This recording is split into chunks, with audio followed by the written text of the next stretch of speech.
Hello, my name's David, and I'm going to be reviewing the Glarry GPP-110. I believe it's called GPP for Glarry Portable Piano as opposed to the GDP models, the Glarry Digital Pianos, which I've previously reviewed.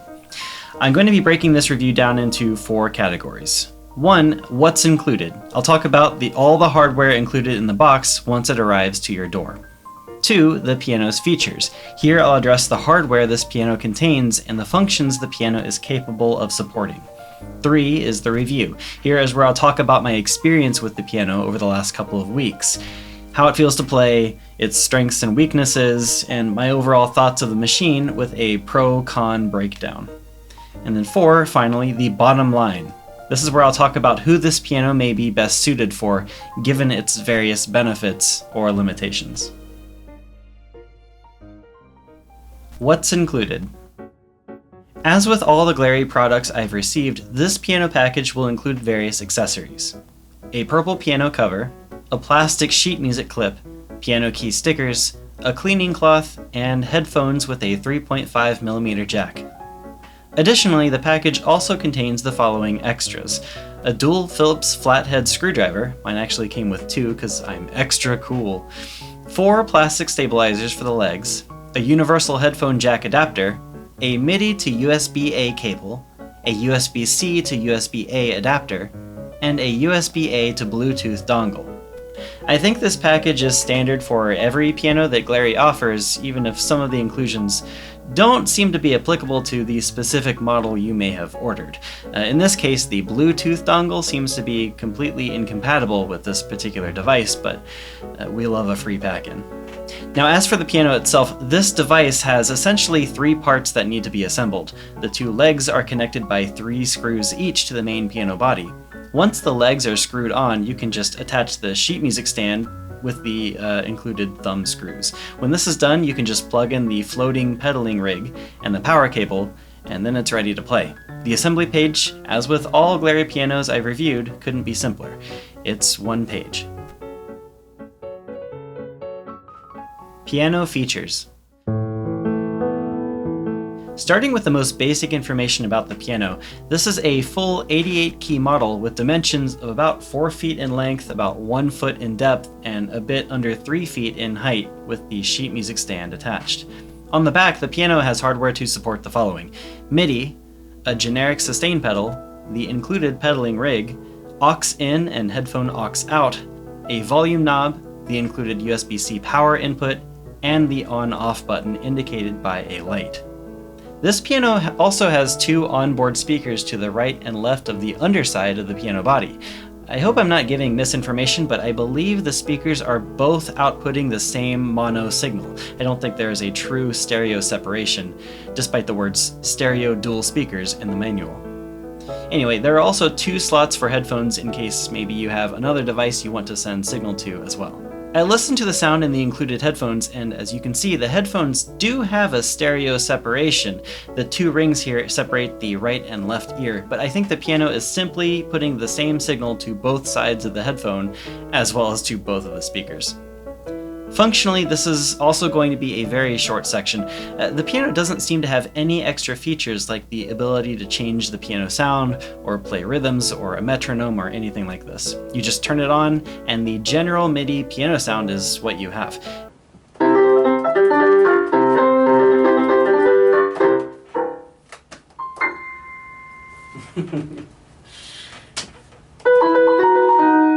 And that's it for this piano. It's a basic model with very few frills, but it does work as a basic MIDI controller.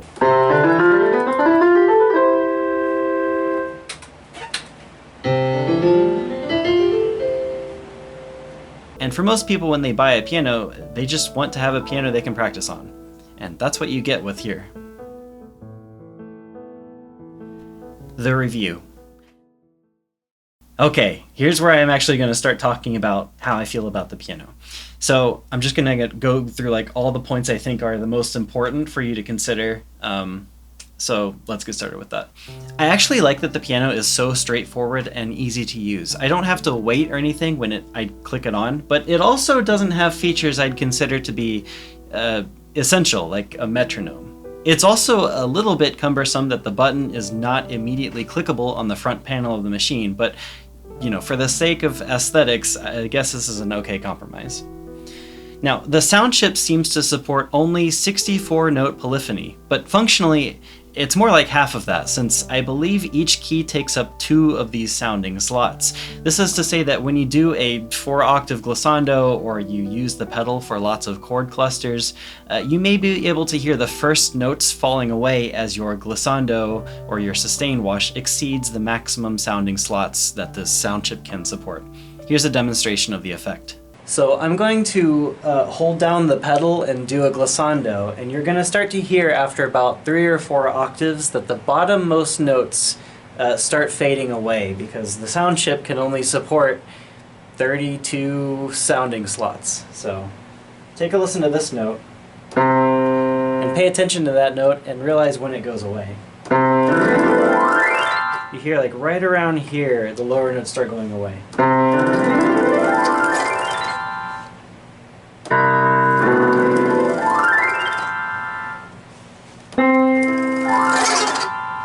You can just start to hear, like, once we exceed 4 octaves, the sound starts to go away. Not that big of a deal, but maybe something to be aware of, Now, for all intents and purposes, as I'll mention later, this piano isn't really aimed at performers who would commonly use these techniques or need them to sound precise or anything like that, but it may be something you'd like to be aware of. Now, the pedals all function exactly as they should.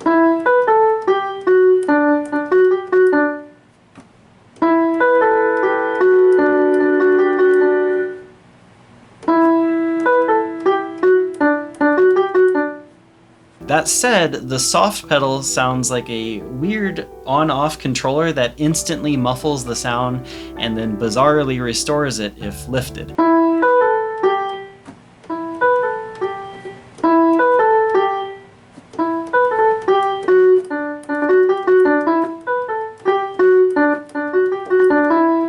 This is not at all how the pedal would function in real life, and it's a strange quirk other models don't seem to share, at least in my memory. Now, regarding the keys, this piano is advertised as semi-weighted, and I do feel a little tiny bit of resistance when I depress the keys, but to have any kind of control with the key velocity, which is to say the loudness of the notes you play, you really need action that's a lot better than this. This kind of key bed would be good for maybe a new learner to become acquainted with the hand positioning and finger movements, but the ideal, of course, would be a machine that also mimics the weightedness of a real piano. If you require a semi-weighted key bed for some reason that I can't think of, this is your model. But for normal human beings, a fully weighted model with accurate key springiness is really the way to go.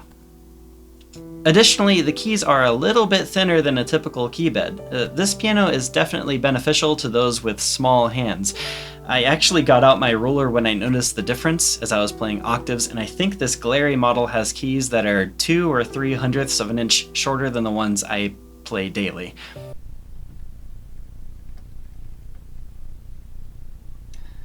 I've always been a fan of Yamaha keyboards. Me too, bud. But after trying this one, I can't tell the difference. Okay, guy needs his hearing checked. The sound is exceptional, it's general MIDI, and the feel of the keys is just like a real piano. Okay, no shade to Glarry, of course, because there's clearly a market for this product.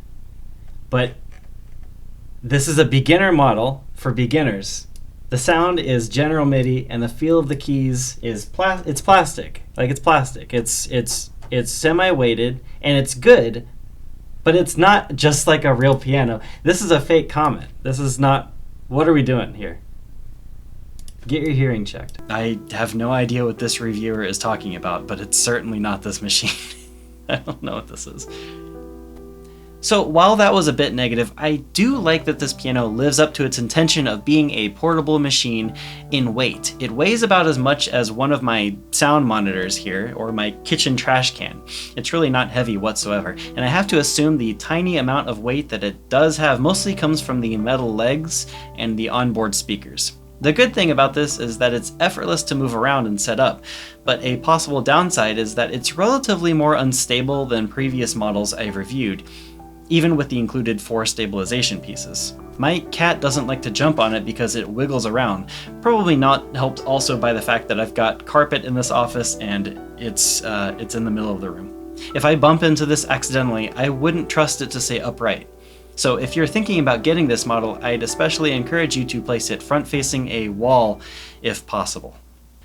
And with that said, it seems like the biggest selling point about the piano is its portability, so it's a little bit strange to me that the legs don't fold in. I know I should be reviewing the model that's here and not the imaginary one in my mind, but it seems so easy to think of and it's just not the case. The sheet music stand doesn't fold either, but at least it's really quick to remove. And to be fair, a lot of portable pianos don't have foldable legs and a foldable sheet music stand, so I mean, maybe I'm expecting a little bit too much, but that said, I think a little more attention to the construction of this piano would help me recommend it much more strongly, given the other aspects of the device that aren't excelling in any particular category that matters to me.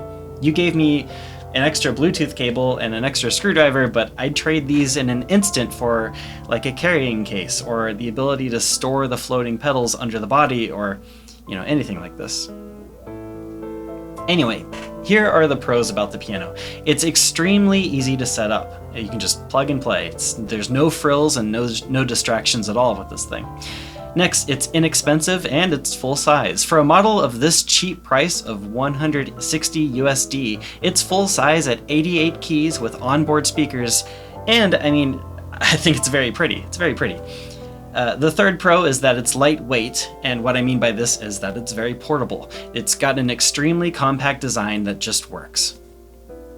But here are the cons with this device.